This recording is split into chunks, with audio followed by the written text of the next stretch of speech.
Dans le cadre des rencontres trimestrielles entre la Banque centrale du Congo et ses partenaires du secteur financier, à savoir l'Association congolaise des banques, les institutions de microfinance, les bureaux d'échange agréés par la BCC et les coopératives, Madame le gouverneur de la Banque centrale du Congo, Malango Kabedi Mbui, a consacré sa première semaine du mois de septembre à une série de réunions avec les 10 partenaires. Il était question d'analyser la problématique du maintien de la stabilité du taux d'échange pour le reste de l'année 2023 et de renforcer les liens de collaboration avec ces institutions financières. S'agissant de la rencontre avec les responsables des banques commerciales, Madame le gouverneur des banques et ses hôtes ont fait le tour d'horizon de l'évolution de la conjoncture économique, en mettant un focus sur le comportement du taux d'échange. Les patrons des banques commerciales se sont dit très satisfaits des effets positifs des mesures de stabilisation prises par le gouvernement et la Banque centrale du Congo lors de la Troïka stratégique de fin juillet, présidée par le chef de l'État, Félix-Antoine Tshisekedi Tshilombo. Conséquence de ces mesures, le franc congolais s'est apprécié face au dollar américain. Le taux s'est situé autour de 2430 à 2500 pour $1 américain. Le président de l'ACB, Willy Mulumba, le confirme. Il était question de faire le tour de la situation du marché au sens beaucoup global, mais aussi saisir l'opportunité pour échanger sur les aspects qui touchent la gestion des banques, sur le plan réglementaire, mais aussi sur le plan opérationnel. Nous sommes dans un environnement qui représente beaucoup de défis sur le plan opérationnel, sur le plan légal, sur le plan du crédit, parce que il est question ici de voir dans quelle mesure nous, en tant que banquiers, que nous puissons être à mesure de rendre services financiers à nos différents clients, et notamment sur les aspects liés au crédit, mais aussi à la facilitation des dénouements des paiements entre agents économiques. La problématique du taux d'échange est également abordée dans cette réunion. Nous avons eu, lors de ces échanges, c'est d'abord faire l'état des lieux, voir différentes évolutions qu'il y a eu depuis 2 ans ou 3 ans, mais plus particulièrement les 3 ou 4 derniers mois. Nous avons eu à faire une dépréciation accrue et rapide de la monnaie locale. Après près de 2 ans de stabilité, depuis le mois de mai, la monnaie a perdu de sa valeur et il était question de faire un diagnostic, en connaître les raisons. Et c'est dans ce sens-là, je pense que l'autorité de régulation a sollicité les banques, comme nous nous sommes proches du public. Et il était question d'écouter aussi les opérateurs financiers bancaires et qui donnent aussi leur lecture et peut-être voir dans quelle mesure, ensemble avec la Banque centrale, nous pouvons arriver aussi à aider, à stabiliser, non seulement à freiner d'abord la dépréciation de la monnaie, la stabiliser et voir dans quelle mesure on pouvait aussi faire une appréciation. Le président de l'ACB, Willy Mulumba, a par ailleurs explicité l'apport dans la stabilité du taux d'échange. Il s'agit d'une question de l'offre et la demande, de l'offre par rapport à l'actif ici. L'actif ici, c'est la monnaie américaine, donc le dollar. Un problème aussi lié à la liquidité. Ce sont les avoirs des opérateurs économiques qui sont détenus dans les banques commerciales en termes de dépôt. Et ces avoirs sont autant en dollars américains et en francs congolais, en tout cas pour les 2 monnaies les plus courantes en RDC.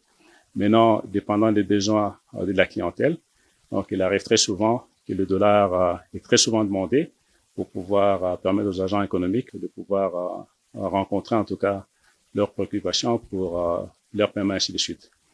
Dérapage, justement, il y a eu en termes de l'offre et la demande, qui fait que, à cause de la liquidité abondante des francs congolais sur le marché, a fait que notre économie est en train de dollariser, que les agents économiques qui ont détenu cette monnaie locale ont accouru vers les banques commerciales pour pouvoir accéder à la devise américaine afin de pouvoir faire face à leurs demandes par rapport à leurs activités. Il était question aussi de voir quels sont les autres éléments qui pouvaient justifier en tout cas un déséquilibre sur le plan de la liquidité. Donc c'est aussi sur ce point-là que nous sommes revenus sur les échanges que nous avons eus avec les autorités de la République il y a 2 mois à peu près, ou avec tous les acteurs, autant du privé ou du public, le gouvernement, certains agences de l'État et même au plus haut niveau de la République. Nous avons fait les diagnostics et c'est de là que nous avons également participé à la mise en place d'un certain nombre de mesures pour pouvoir évidemment freiner la dépréciation de la monnaie locale, mais aussi stabiliser les autres éléments qui, d'une façon directe ou indirecte, peuvent influer sur la valeur de la monnaie. Il a apprécié à sa juste valeur l'impact des mesures de stabilité prises par le gouvernement et le relèvement du taux directeur de la BCC à 25%. Alors, sur ces mesures, évidemment, il y a la maîtrise, en tout cas, des flux en matière de liquidité. Il a été question de maîtriser, au niveau, en tout cas, de la Banque centrale, la sortie de la liquidité en termes de paiement en cash.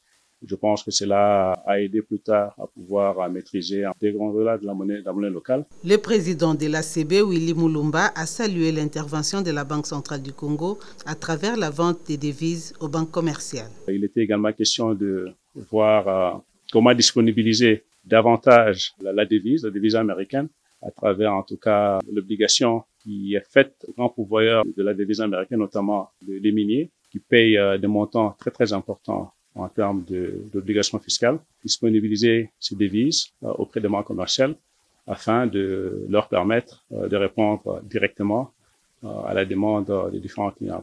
Au-delà, il y a eu d'autres mesures et c'est l'ensemble de toutes ces mesures qui ont en tout cas occasionné certaines stabilités au niveau de la valeur de la monnaie locale. On était pratiquement arrivé à des taux de 2600, 2700 pour le dollar américain.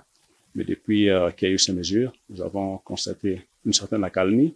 Il y a eu une appréciation qui a aidé à vraiment stabiliser la monnaie. Donc aujourd'hui, le dollar s'échange aux alentours de 2400, 2450. Et ce que nous essayons de voir ici avec l'autorité, c'est comment pérenniser en tout cas cette stabilité, et surtout avec les différents défis que le pays aura dans le tout prochain mois. Donc, sur ce point-là, nous avons échangé longuement avec l'autorité de la Banque centrale à voir dans quelle mesure les banques commerciales pouvaient également jouer leur rôle dans cet effort de stabiliser la monnaie locale. Pour ce qui est de la réunion tenue avec les bureaux d'échange agréés par la BCC et les cambistes Emmanuel, les deux parties se sont convenues à travailler en synergie et respecter les instructions de la Banque centrale du Congo en matière des opérations d'échange. Le président des bureaux d'échange a exprimé les soucis de son association d'accompagner la BCC dans cette démarche. Nous sommes venus ensemble avec la corporation dans le cadre du renforcement des liens, des partenariats entre la Banque centrale et les acteurs du marché, qui est la corporation professionnelle de changeur manuel.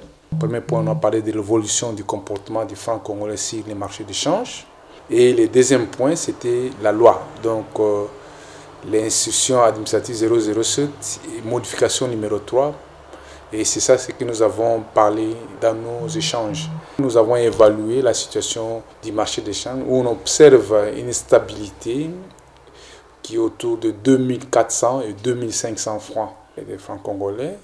Et puis pour les problèmes de la loi, parce que cette fois-ci avec l'institution administrative 007, il y a maintenant les modifications numéro 3 où on a intégré les aspects sur le blanchiment des capitaux et le financement du terrorisme. Vous savez que c'est un fléau vraiment sur le plan mondial, que nous aussi, nous sommes dans cette liste grise-là où nous sommes en train de faire des efforts pour sortir. Donc, nous devons accompagner la Banque centrale dans ces efforts pour que nous puissions avoir la stabilité et réduire cette vulnérabilité très élevée sur les marchés d'échange.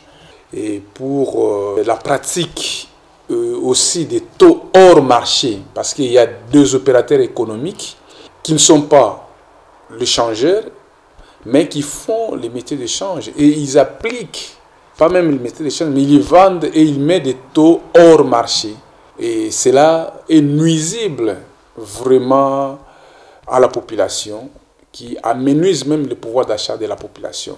Donc ces pratiques-là, c'est pas bon. Les coûts, par exemple, des unités qui entraînent parfois les taux de change à la hausse, qui est de 3000 francs aujourd'hui, 2700, 3000 francs même. Cette gap-là fait des pressions sur les marchés d'échange. Alors, ce sont des taux qui est hors marché, qui vraiment, cela dérange. Pour cela, nous allons demander au ministère de l'économie de prendre les mesures qu'il faut pour qu'il y ait quand même la stabilité des prix. Nous, je pense que dans les jours à venir, il y a quand même une grande campagne de sensibilisation qui est vraiment un projet et nous sommes en train d'étudier comment faire ça pour l'ensemble de la République. Vous savez, vraiment nous sommes aujourd'hui dans un temps de changement où tout le monde doit quand même changer la façon de travailler. Il y a quand même des études sur une éducation financière pour tout le monde, même pour les gens qui viennent nous donner l'argent comme des clients. Tout ce monde-là doit être éduqué parce qu'aujourd'hui, si vous allez chez un changeur, vous devez être enregistré. Vous allez comprendre maintenant les habitudes vont changer. On va vous enregistrer et que cela ne puisse pas paniquer les gens. Ou vous allez donner une carte, on photocopie, on vous enregistre comme ça se passe dans d'autres cieux. Parce que nous avons besoin de comprendre et avoir les statistiques sur les origines des fonds parce que ça détruit notre économie. Parce que si nous avons de l'argent qui vient de blanchiment des capitaux, et ça dérange, ça détruit l'économie. Donc c'est pour cela que nous voulons contrôler parce que la Banque centrale en tant qu'une autorité de supervision de notre secteur, nous sommes censés à travailler avec lui pour qu'il y ait cette stabilité et qu'il y ait aussi l'assainissement dans notre secteur. La réglementation des changes prévoit des sanctions aux changeurs de monnaie récalcitrants. Les gens qui ne vont pas respecter, je pense qu'ils seront sanctionnés par la loi. Les gens ont intérêt à respecter la réglementation. Parce que si vous ne respectez pas la réglementation, vous n'avez pas la place dans la profession. Les gens qui affichent les taux, surtout hors marché, c'est une infraction. Et ces habitudes-là, nous ne voulons plus voir ça. Donc, ça dérange la profession, notre secteur, ils viennent pour déranger. Alors nous allons dénoncer ces gens qui font ce genre de pratiques. Pour assainir les secteurs, tous les cambistes seront bientôt identifiés. C'est un travail que nous sommes en train de faire avec l'autorité parce que dans l'instruction administrative, il est demandé que la profession puisse identifier tous ces gens. Il y a une cartographie qui est là et c'est ça ce que nous allons mettre en application, l'identification et les amener à être enregistrés auprès de la Banque centrale. En ayant les documents qui sont exigés, il y a des personnes morales qui sont au bureau d'échange et il y aura aussi des personnes physiques qui sont issues des patentes. Vous pouvez avoir une patente et puis vous êtes personne physique, vous payez votre caution, vous avez l'agrément et vous exercez. Mais si vous ne faites pas ça, vous êtes hors la loi. Donc nous sommes là. Comme la Banque centrale a accepté de nous accompagner, et nous aussi, nous allons accompagner la gouverneure et la Banque centrale, pourquoi pas pour la stabilité de notre économie. Madame le gouverneur de la BCC a bouclé la série des réunions avec ses partenaires par les institutions de microfinance et des professions coopératives. Les responsables des microfinances ont salué la détermination de Madame le gouverneur de la Banque centrale du Congo, Malango Kabedi Mbui, de promouvoir l'inclusion financière en RDC. C'est un plaisir de voir aujourd'hui Madame la gouverneure et toute l'équipe de la Banque centrale. On a discuté sur la situation du pays, aussi la situation des institutions de microfinance. Qu'est-ce qu'on peut faire pour améliorer l'inclusion financière, pour améliorer la situation des institutions, leur gouvernance, l'application de la nouvelle loi, l'instruction nouveau de la Banque centrale. On a aussi discuté sur la politique monétaire en RDC, l'impact de la crise mondiale, l'intervention de la Banque centrale avec le taux directeur, aussi l'impact, cet engagement de la Banque centrale, cette intervention, elle a fait sur la stabilisation de le taux de change. Et on était vraiment très contente pour la suite et la discussion qu'on a vue ensemble. Effectivement, l'institution de microfinance, il donne l'accès à la finance à la partie de la population qui c'est vraiment en grand besoin.